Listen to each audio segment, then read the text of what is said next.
পরিবারের কাছে শোক বার্তা পৌঁছে দেওয়ার জন্য। ধন্যবাদ।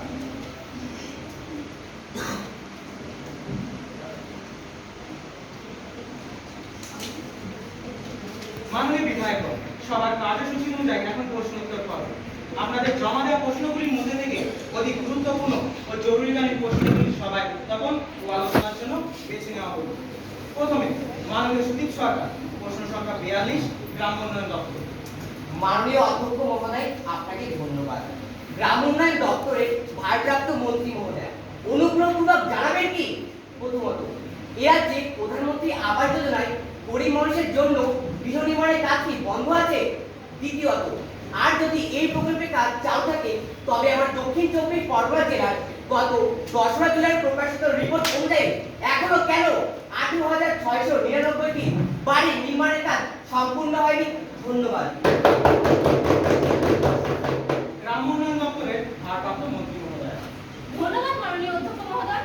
মাননীয় সদস্যের প্রথম প্রশ্নের উত্তরে জানাই, এ রাজ্যের প্রধানমন্ত্রীর আবাস যোজনা প্রকল্প এখনো বন্ধ হয়নি, বরং এই প্রকল্পে গৃহ নির্মাণের কাজ দ্রুত এগিয়ে চলেছে। যদিও এই প্রকল্পে 7% টাকা কেন্দ্রীয় সরকার ও 40% টাকা দেয় রাজ্য সরকার, কিন্তু কেন্দ্রীয় সরকার গত কয়েক মাস হলো এই প্রকল্প সহ বেশ কিছু প্রকল্পের টাকা বন্ধ রেখেছে। তবু আমরা থেমে নেই, প্রয়োজনে রাজ্য সরকার টাকা দিয়ে কাজ শেষ করবে। আর দ্বিতীয় প্রশ্নের উত্তরে জানাই, দক্ষিণ 24 পরগনা জেলায় এই প্রকল্পের কাজ দেরিতে হলেও শুরু হয়েছে। ইতিমধ্যে 10,154টি বাড়ি নির্মাণ কাজ চলছে, কিন্তু উপভোক্তা সংক্রান্ত সমস্যা, জমি সংক্রান্ত আইনি সমস্যা ও প্রযুক্তিগত কিছু কারণে বাকি 8,545টি বাড়ি নির্মাণ কাজ এখনো শুরু হয়নি। তবে পুজোর আগেই কাজ শেষ করতে ব্লক অফিসগুলোকে নির্দেশ দেওয়া হয়েছে। ধন্যবাদ। মাননীয় অধ্যক্ষ মহোদয়, আপনার অনুমতি পেলে এই বিষয়ে একটি অতিরিক্ত প্রশ্ন করতে চাই। আপনাকে অনুমতি দেওয়া হলো। আপনাকে ধন্যবাদ মাননীয় স্পিকার। মাননীয় গ্রাম উন্নয়ন মন্ত্রী মহাশয়ের কাছে জানতে চাই, 100 দিনের কাজে টাকা কেন বন্ধ করেছে কেন্দ্রীয় সরকার? সে কথা কি মন্ত্রী মহাশয় জানেন না? আসলে ওইসব প্রকল্পে ব্যাপক দুর্নীতি হয়েছে। হুগলির, পূর্ব বর্ধমান ও মালদা জেলায় মাত্রা অতিরিক্ত দুর্নীতি ধরা পড়ে জরিমানা ধার্য করেছে কেন্দ্র। এই প্রকল্পে তৈরি হওয়া রাস্তা বা পুকুরগুলোয় কলম ছাড়া কিছুই খুঁজে পাওয়া যায় না। তাই আমি আপনার মাধ্যমে সরকারের কাছে জানতে চাই, এই দুর্নীতি ঠেকাতে কি ব্যবস্থা গ্রহণ করা হচ্ছে? ধন্যবাদ। মাননীয় গ্রাম উন্নয়ন মন্ত্রী মহোদয়। ধন্যবাদ মাননীয় অধ্যক্ষ মহোদয়। আমি আপনার মাধ্যমে মাননীয় সদস্যকে জানাতে চাই যে শুধু চিৎকার চেঁচামেচি না করে একটু মাটির দিকে তাকিয়ে দেখুন। মাননীয় স্পিকার, এই প্রকল্পে কোনো দুর্নীতি হয়নি। কেন্দ্রীয় সরকারের পাঠানো 3 সদস্যের তদন্তকারী দল এখনো আমার কোনো দুর্নীতি খুঁজে পায়নি। তাই আমি বিরোধী সদস্যদের বলবো, অহত হইচই না করে যাতে আমরা বকেয়া টাকা দ্রুত ফিরে পেয়ে রাজ্যের মানুষের উন্নতি ঘটাতে পারি তাদের সহযোগিতা করুন। ধন্যবাদ। মাননীয় সদস্য মনীষা বৈদ্য, প্রশ্ন সংখ্যা 26, পর্যটন দপ্তর। ধন্যবাদ মাননীয় স্পিকার। আপনি নিশ্চয়ই জানেন যে বিশ্বের সবচেয়ে বড় শিল্প এবং কর্মস্থানের উৎস পর্যটন শিল্প। রাজ্যের জিএসডিপির প্রায় 12% আসে এই শিল্প। তাই আমার প্রশ্ন, রাজ্যের পর্যটন শিল্পের উন্নতির জন্য রাজ্য সরকার কি ব্যবস্থা গ্রহণ করেছে? ধন্যবাদ। মাননীয় শিল্প ও পর্যটন মন্ত্রী মহোদয়। মাননীয় অধ্যক্ষ মহোদয়, আপনাকে ধন্যবাদ। এ রাজ্যের পর্যটন শিল্প উন্নতির জন্য এক গুচ্ছ প্রকল্প হাতে নেওয়া হয়েছে। সম্প্রতি শেষ হওয়া শিল্প সম্মেলনে এই বিষয়টিও খুবই গুরুত্বের সঙ্গে বিবেচিত করা হয়েছে। পর্যটন শিল্প উন্নতিতে বিভিন্ন দপ্তরের সচিবদের নিয়ে একটি টাস্ক ফোর্স গঠিত হয়েছে, যার নেতৃত্বে আছে মুখ্য সচিব হরিকৃষ্ণ দ্বিবেদী। পর্যটন ক্ষেত্রে নতুন সম্ভাবনা সৃষ্টি ও বর্তমান পর্যটন কেন্দ্রগুলি পরিকাঠামো উন্নয়নে যাতে থাকবে এই টাস্ক ফোর্স। লোকশিল্প, সাংস্কৃতিক ঐতিহ্য, হস্তশিল্প, গ্রামীণ পর্যটন ও নদীকেন্দ্রিক পর্যটন ইত্যাদি নানা বিষয়ে আরো নতুন নতুন পরিকল্পনা গ্রহণ করা হবে। বিভিন্ন দপ্তরের মধ্যে সমন্বয়ের পাশাপাশি কর্মীদের প্রশিক্ষণের ব্যবস্থা গ্রহণ করা হবে এই সংগঠন। ধন্যবাদ। এবারে মাননীয় সদস্য কুমারী সঙ্গীতা পান্ডে, প্রশ্ন সংখ্যা 12, অর্থ দপ্তর।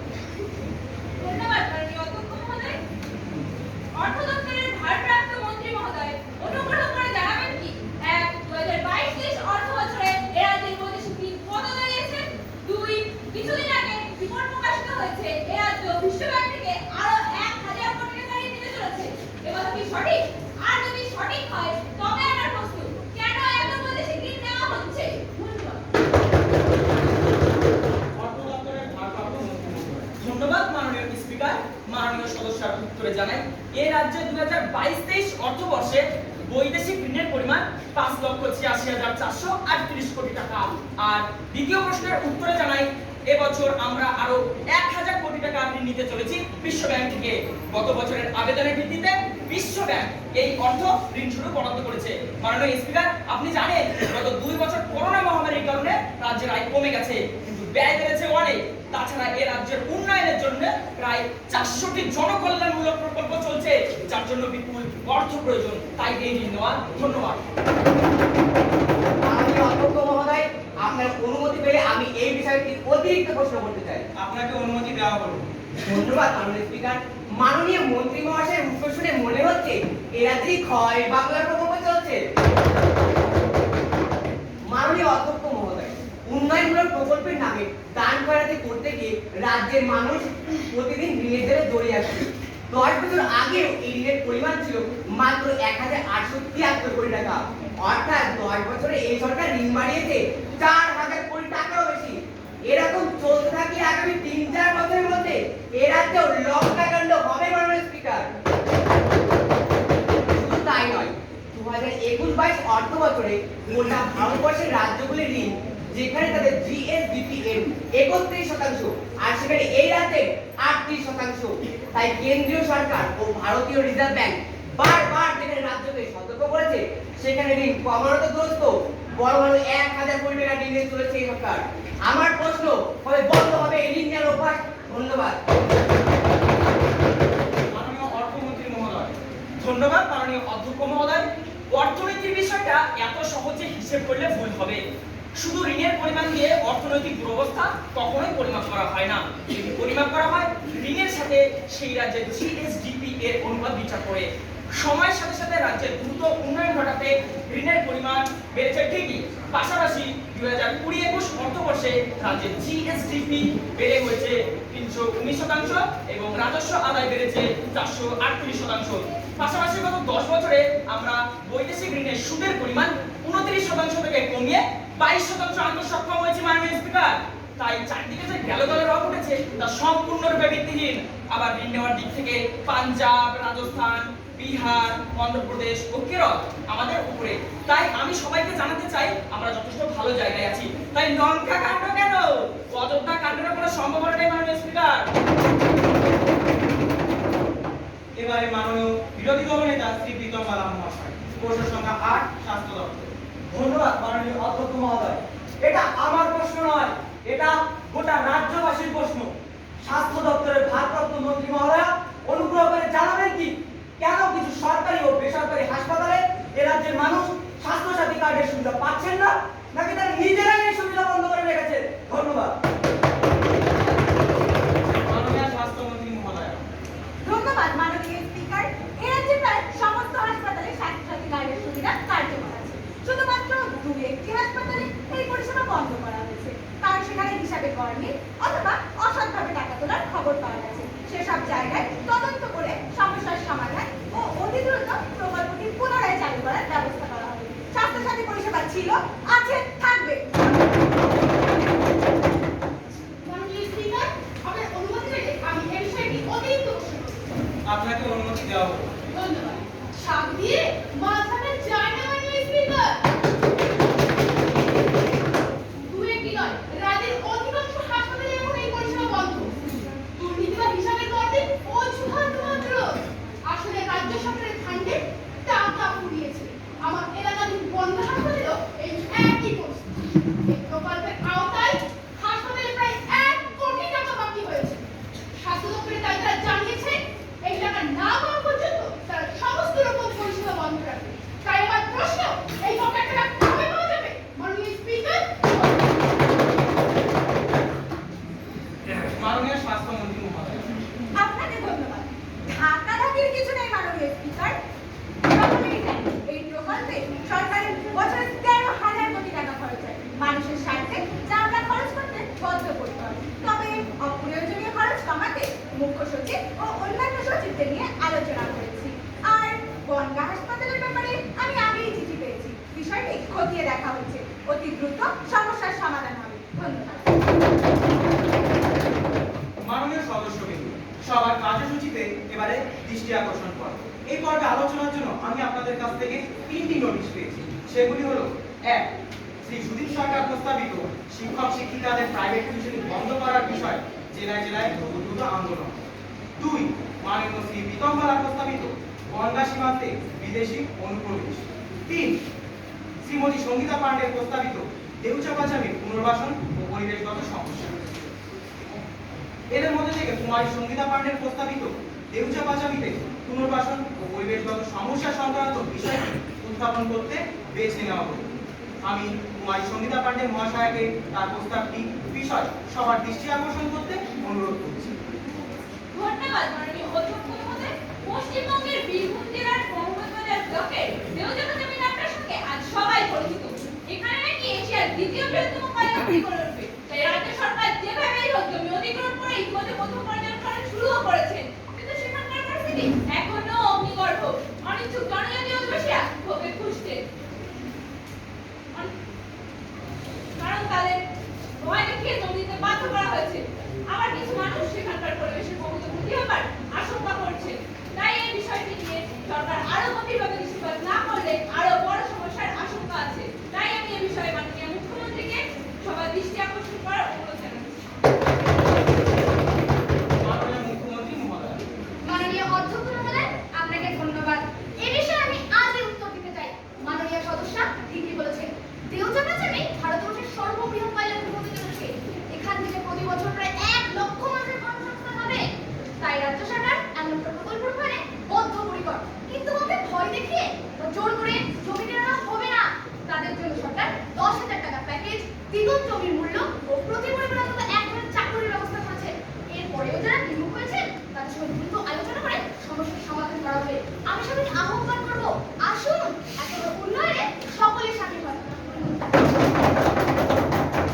মাননীয় বিধায়ক, সবার অসরকারি কর্মসূচি এখানে শেষ হলো।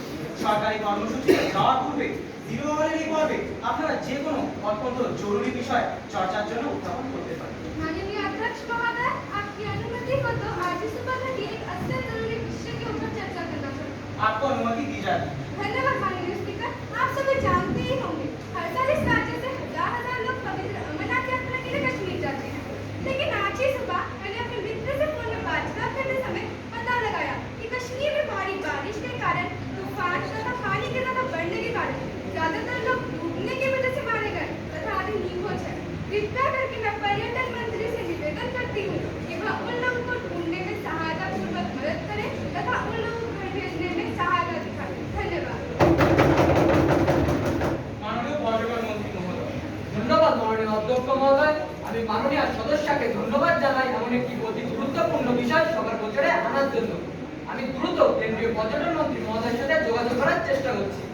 একই সাথে কাশ্মীর মুখ্যমন্ত্রীর সাথেও কথা বলবো এবং এ রাজ্যের মানুষদের যাতে দ্রুত ফিরিয়ে আনা যায় তার জন্য সব রকম ব্যবস্থা গ্রহণ করছি। ধন্যবাদ।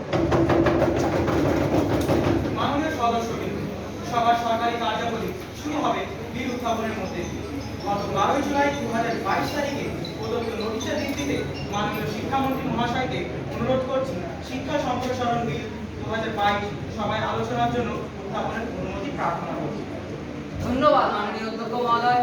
রাজ্যের শিক্ষার আধুনিকীকরণ ও মানোন্নয়নের জন্য শিক্ষা সম্প্রসারণ বিল 2022 সবার আলোচনা ও উত্থাপনের অনুমতি প্রার্থনা করছি। মাননীয় বিধায়ক, শিক্ষা সম্প্রসারণ বিল 2022 আলোচনার জন্য উত্থাপন করা হোক। এই প্রস্তাবে যারা পক্ষে তারা হাত তুলে হ্যাঁ বলুন। হ্যাঁ। ধন্যবাদ। বিলটি উত্থাপনের পক্ষে সবাই যথেষ্ট সংখ্যক সমর্থন থাকায় বিলটি উত্থাপনের অনুমতি দেব। আমি মাননীয় শিক্ষামন্ত্রী মহাশয়কে বিলটি সবাই উত্থাপন করতে অনুরোধ করছি। মাননীয় অধ্যক্ষ মহোদয়, আপনাকে ধন্যবাদ। আমি এই সভাকে ধন্যবাদ জানাই এমন একটি সময়োপযোগী বিল সভায় উত্থাপনের অনুমতি প্রদানের জন্য। অধ্যক্ষ মহোদয়, শিক্ষা সম্প্রসারণ বিল 2022 সভায় আলোচনা ও বিবেচনার জন্য পেশ করছি। তথ্য প্রযুক্তির উন্নতির সাথে বদলে যাচ্ছে মানুষের জীবনযাত্রার মান। তার সাথে সামঞ্জস্য বজায় রেখে আরো আধুনিকতর ও উন্নতিতর শিক্ষাক্ষেত্রে লক্ষ্যের প্রণয়নের লক্ষ্যে এই রাজ্যের শিক্ষাক্ষেত্রে পাবলিক প্রাইভেট পার্টনারশিপ পিপিপি মডেলের কথা বলা হয়েছে এই বিলে। আমার মনে হয় সরকারি ও বেসরকারি উদ্যোগ যৌথভাবে এগিয়ে এলে এই রাজ্যের শিক্ষাক্ষেত্রে আমূল পরিবর্তন হবে। তাই এই বিলে সেই যোগ্যতার কথাই বলা হয়েছে। এই বিলে প্রস্তাবিত ধারাগুলো নিম্নরূপ: 1. সরকারি পরিকাঠামো ব্যবহার করে স্কুল চালাবে বেসরকারি সংস্থা। 2. স্কুলের সর্বাধিক পরিচালনায় দায়িত্ব থাকবে সেই বেসরকারি সংস্থা। 3. প্রাক প্রাথমিক থেকে উচ্চ মাধ্যমিক পর্যন্ত সকল স্তরে এই ব্যবস্থা কার্যকরী থাকবে। 4. বিনিয়োগকারী সংস্থা পছন্দ মতো বোর্ড পঠন পাঠনের ভাষা বেছে নিতে পারবে। 5. শিক্ষক শিক্ষিকা ও অশিক্ষক কর্মী সেই সংস্থায় নিয়োগ করবে। 6. সরকারি নজরদারিতে বেতন কাঠামো ঠিক করবে সেই সংস্থায়। মাননীয় অধ্যক্ষ মহোদয়, এই বিল কার্যকরী হলে শিক্ষাক্ষেত্রে বিনিয়োগ বাড়বে, ফলে উন্নতি পরিকাঠামো শিক্ষা ব্যবস্থাকে আরো আকর্ষণীয় ও ফলপ্রসূ করে তুলবে। তাই আমি মনে করি এই বিলটি সদরে গ্রহণ করা উচিত। ধন্যবাদ। এখন বিলের উপর আলোচনার জন্য আপনাদের আহ্বান করছি। প্রথমে বিরোধী দল নেতা সিদ্দিক বালা মহাশয়। মাননীয় স্পিকার, আপনাদের ধন্যবাদ। ছোটবেলায় শিক্ষা নিয়ে একটা প্রবাদ শুনেছি, যতই করিবে দান ততই যাইবে বেড়ে। শিক্ষাকে দান করা যায় শুনেছি, তাকে যে বেঁচে দেওয়া যায় তাই প্রথম দেখলাম। এই বিলে শিক্ষাক্ষেত্রে যৌথ মালিকানা নয়, শিক্ষাক্ষেত্রটাকে বেঁচে দেওয়া হচ্ছে। মাননীয় স্পিকার, বিলের 2 নং ধারায় বলা হয়েছে বিদ্যালয়ের সার্বিক পরিচালনায় থাকবে বেসরকারি সংস্থা। অতএব সেখানে পার্টনারশিপ থাকার কোনো প্রশ্নই ওঠে না। বিলের 1 নং ধারা অনুযায়ী বিদ্যালয়ের পরিকাঠামো তুলে দেওয়া হবে বেসরকারি সংস্থার হাতে, যেখানে তারা শিক্ষা বিস্তার নয় ব্যবসা করবে, যার উপর কোনো নিয়ন্ত্রণই থাকবে না সরকারের, যেমনটা ঘটেছে বেসরকারি হাসপাতালগুলির ক্ষেত্রে। ফলে শিক্ষা আমাদের মৌলিক অধিকার, যা সাধারণ মানুষকে দিতে সম্পূর্ণ ব্যর্থ হবে সরকার। তাই এই রকম একটি জনস্বার্থ বিরোধী বিল পাশ করার কোনো মানেই হয় না। মাননীয় স্পিকার, মাননীয় মন্ত্রী কুমারী অর্পিতা বড়ুয়া। মাননীয় অধ্যক্ষ মহোদয়, আপনাকে ধন্যবাদ। মাননীয় সদস্য হয়তো ভুলে যাচ্ছেন যে শুধুমাত্র সরকারি উদ্যোগে কোনো কিছুই বিকাশ লাভ করতে পারে না, কারণ তার জন্য যে বিপুল পরিমাণে অর্থের প্রয়োজন তা সবসময় সরকারের হাতে থাকে না। তাই বেসরকারি সহায়তা অত্যন্ত জরুরি। আকাশবাণী, দূরদর্শন কিংবা বিমান পরিষেবা, বেসরকারি সংস্থার কি সরকারি নিয়ন্ত্রণ খর্ব হয়েছে? গত কয়েক বছর ধরে বেসরকারি স্কুলে ঝাঁচকচকে পরিবেশ ও উন্নত পরিকাঠামো দেখে অভিভাবকেরা সেখানেই তাদের ছেলে মেয়েদের ভর্তি করেছে। ফলে শহরগুলিতে পড়ুয়ার অভাবে অধিকাংশ সরকারি স্কুল বন্ধ হয়ে গেছে। সেসব বন্ধ হওয়া স্কুলগুলি কোনো সংস্থার হাতে তুলে দিলে সেখানে আবার পঠন পাঠনের পরিবেশ ফিরে আসবে। তাই এই বিলটি অত্যন্ত সময় উপযোগী ও কার্যকারী বলে আমি মনে করি। ধন্যবাদ। মাননীয় সদস্য সুদীপ সরকার মহাশয়। ধন্যবাদ মাননীয় স্পিকার। এই বিলে শিক্ষার সম্প্রসারণ না সংকোচনের ব্যবস্থা হয়েছে ঠিক বুঝতে পারলাম না মাননীয় স্পিকার। কারণ এরা যে বহু প্রান্তিক মানুষ আছে যারা দুবেলা দুমুঠো পেট করে খেতে পায় না, তাদের পক্ষে বেতন দিয়ে বেসরকারি স্কুলে ছেলে পড়ানো একেবারেই অসম্ভব। ফলে প্রান্তিক ও মধ্যবিত্ত সমাজ স্কুল ছুটে পড়বে। আবার বিলের 5 নং ধারা অনুসারে শিক্ষকদের বেতন, নিয়োগ ও বহিষ্কার বেসরকারি সংস্থার হাতে থাকায় স্বল্প বেতন ও চাকরিতে নিশ্চয়তার অভাবে